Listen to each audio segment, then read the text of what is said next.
Daddy could join us in our first story. Former President John Dramani Mahama has promised to upgrade the Amantin Health Center into a polyclinic when voted into power. Beginning a 3-day tour of the Bunu East region today, Mr. Mahama called on the Omanhene of the Amantin Traditional Council, Osaberima Oso-Ababio II, and his people to massively vote for him to make his promise a reality.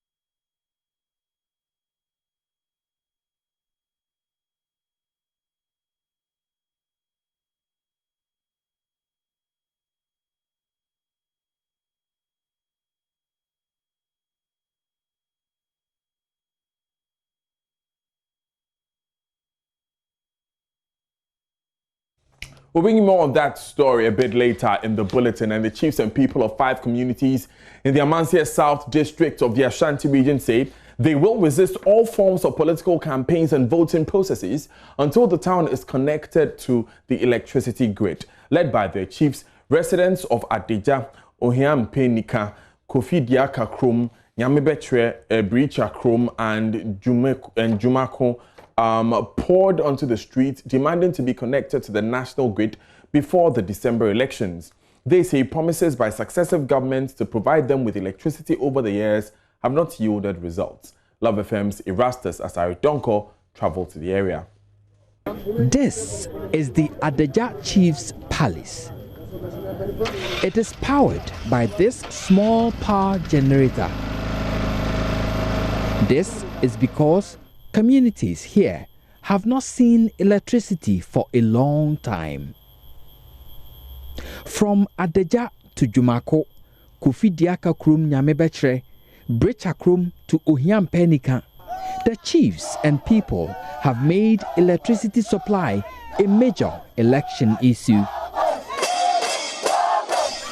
Notices have been mounted at vantage points in these towns indicating no light, no vote.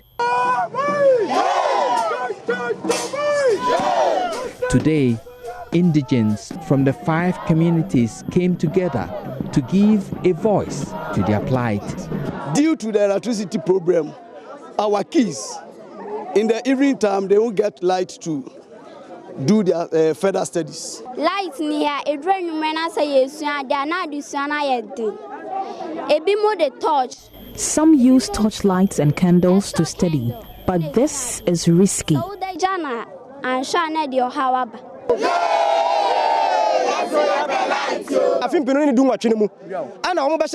They promised us in 2018 they will connect us to the national grid. We have not seen anything since then. If we don't see any sign that they are giving us electricity, we won't vote.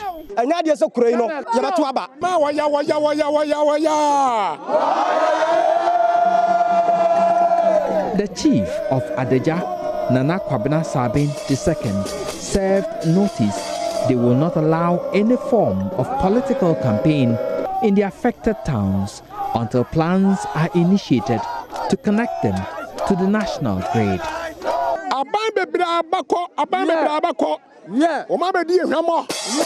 Successive governments have failed us, but if we don't see electric power in our towns, nobody should campaign here. We don't need anybody's ballot box. Let Nanado hear this, that if he doesn't give us electricity, we won't vote. So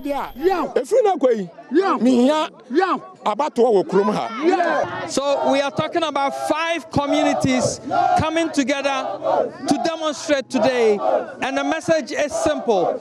They want to tell government that until they see electricity or power connecting to their homes here at Adeja and its environs, they will not allow any form of campaigning to go on here. They will not allow ballot boxes to come in here for people to vote. Reporting for JoyNews, Erastus Asari Donko, Adeja, Manso, in the Ashanti region.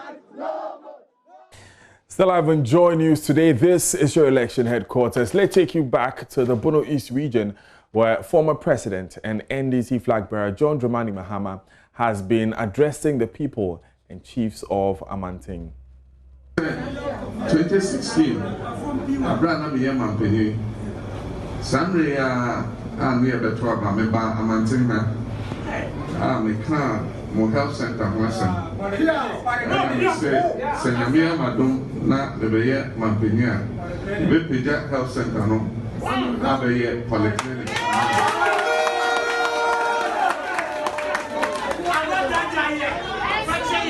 They say, Nyame Elisi Hene, and Timia Banasa, and Masa Bay. Ayabotaya edasusi yenisum ebise ohwe amantin ha na ohwe nipa dodo nipa doma ewo amantin na se yare ebo obi na ebro health center no so ene this yede nipa no eko atebubu ama se yede no ko mampon enti ayade a esepata se health center no ge pejamu na etumi be polyclinic enti sa boshe no masa e bia to ho se nyame madom na enkunimde ye dia nyame adoloti mo health center no be pejamu na abeda ni polyclinic. We'll soon be joined by Anas Sabit, but that was former President John Dramani Mahama saying that in the year 2016, when he was campaigning for a second term in office, he promised the people of Amanting that he would upgrade their health center to a polyclinic. He says this is still a promise that he holds dear and he will deliver because the nearest referral center is at Tebubu or Mampong, which is quite a distance away. Anas Sabit has joined us with more updates. Anas, where else has the former president visited and what has he been saying?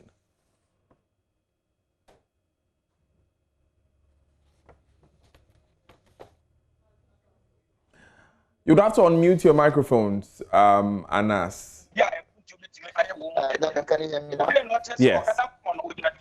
Yeah, I mean, we just learned that we are maintaining constituency. The former president is now heading towards the Senate West, and then we will continue to the Senate East districts where he will be holding a mini rally to address the chiefs and people of those two constituencies before possibly we will end in the Kwanza North constituency of the region. But his engagement with the people of Amanting, apart from promising them of building or constructing polyclinic for the people, which according to him was part of. Anas, pardon me, there is some competing sound in your audio. Can you turn off a radio if there's a radio in the vehicle that you're sitting in? I hope it's better now. Yes, and please speak up. You were saying that you'll be going to the Senate West constituency from Amanting? Yes, what I was saying is that he has been speaking to the people of Atewu Amanting, and precisely in Amanting, he has been speaking about a campaign promise he made in 2016, where he promised upgrading their health center into a polyclinic. But unfortunately, he was voted out, and getting back to office in 2021 will ensure that that particular campaign promise is being executed. Apart from that, he also promised the people that when the population census is conducted in 2021, he's hopeful and confident that the population of the Amanting area deserves to be given a district, a separate district. So he's assuring them that when he's voted into office, the Amanting area will be autonomous. It will be separated from the Tibubu and then made a district on its own. This has been some of the things he has been saying, together with assuring the people that when he returns to office, the issue of mechanization for farmers will be key to his administration, and farmers in the area should expect more when giving the north. Currently, we are heading towards the Senate East and West, like I said earlier, and we might be ending today's call in the Nkranza North constituency. Thank you very much, Anna Sabis, for those updates. Now, the Association of Progressive Assembly Members and former Assembly members has endorsed a campaign promise of the opposition National Democratic Congress to put Assembly members on monthly salaries. According to the group, the move is apt since it would empower and motivate Assembly members in the discharge of their duty, as well as make local governance participation attractive to better qualified hands. Chairperson of the group, Martha Gato-Lagle, gave the endorsement at a media briefing. Apart from the roles imposed by the Assembly member by law, they have become the first port of call in good or bad times. The Assembly member is a taxi driver, the money lender, the sanitation officer, the judge, the lawyer, the dispute resolution expert, among others. In most communities, when things come to a head, the Assembly member is always there to intervene.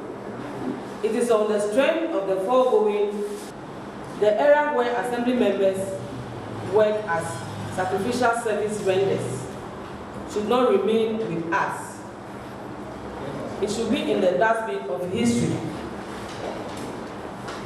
Our media friends, this innovative idea, aside empowering and motivating Assembly members to work more effectively, would also serve as a base for hesitant but more qualified personalities with varied backgrounds to participate in the local governance system to inject more efficiency and effectiveness into how MMDAs are run.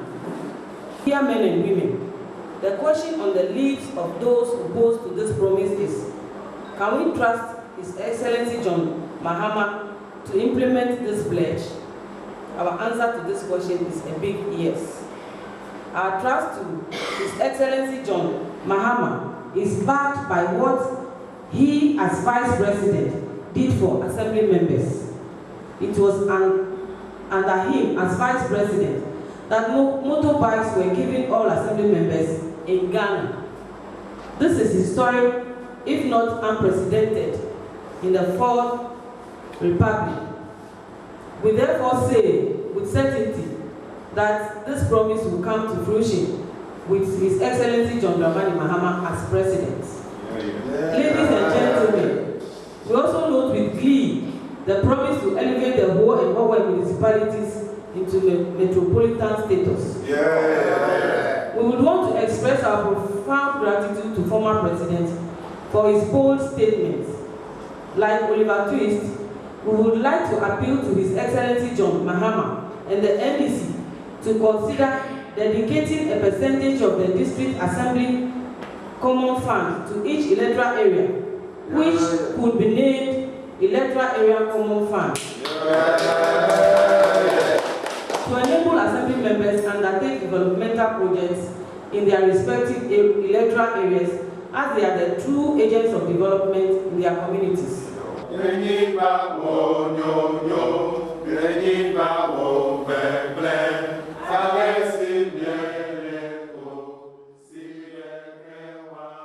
Is live on Joy News today. Now, academic torches have been lit. It's the beginning of the NSMQ preliminaries in the Ashanti zone today. 12 schools will contest today. Only 4 will make it to the next stage. JoyNews' PSA Nana Safo brings you records of the vying schools as the grounds are prepared for battle. Reporting live from the Ashanti capital, Kumasi, popularly known as Kumerica, where the preliminary stages of the National Science and Maths Quiz are set to start today, featuring 21 schools vying for some 7 slots into the 1/8 stage of the NSMQ 2020. Today's schools vying are 12, Kumasi Sectech versus Agogo State College versus Islamic SHS Kumasi. That's the first match or the first contest at 9:30 a.m. At 11:30 a.m. we have Osei Tutu SHS versus Efidiasi SHS and Jachi Pramso SHS. Also at 2 p.m. KNUST SHS versus Kumasi High School versus St. Mary's Girls SHS Konongo. The final one at 4 p.m. today in the heart of Ashanti is St. Hubert Seminary SHS, Asantiman SHS and Afia Kobi Pim SHS Mind you, this is a big region or a powerhouse when it comes to the National Science and Maths Quiz, because unlike other regions, they have some trophies to their credit. Unlike other regions we've been to, including the Northern and the Bono, Ashanti does have those. The last time they won the contest was 3 years ago in 2017 when the Prempeh Senior High School won this much coveted competition.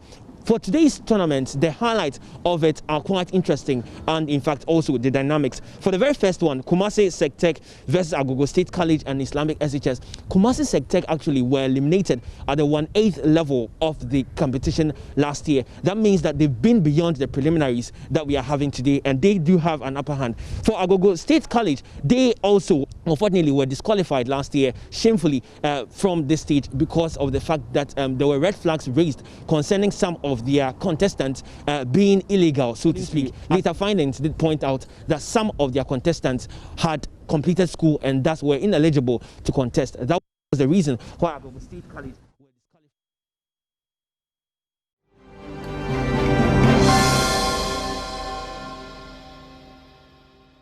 Dr. Mahmoud Bawumia has commissioned the new liquid bulk terminal at the port of Takoradi in the western region. Nathalia Kwanzaa has more in this report. The newly commissioned liquid bulk terminal comes with loading arms of 5 petroleum products and has a berth facility which is designed to support up to 60,000 petroleum cargo carriers.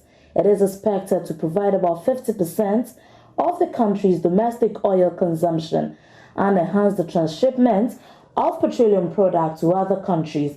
Partnered by IBSTEC, a wholly Ghanaian entity, with the Ghana Ports and Harbour Authority, the Takoradi Port Expansion Project has been transformed into a world-class marine facility.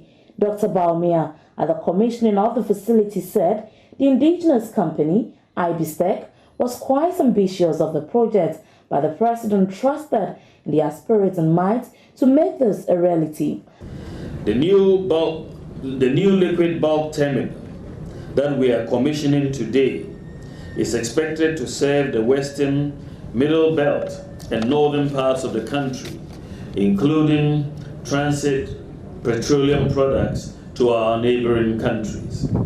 It is gratifying to note that the liquid bulk terminal, with a draft of 14 meters, becomes the leading petroleum products berth in Ghana and can handle bulk fuel carrier vessels of 60,000 ton weight. And you may want to stay with us at 1 p.m. on The Marketplace for more business stories. In the meantime, many thanks for your time.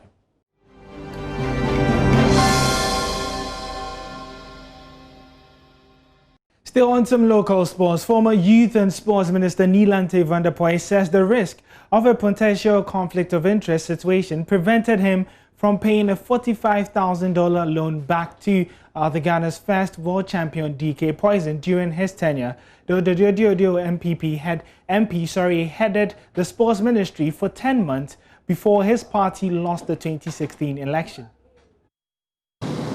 So people can recount. There is a historical account that could be vouched for.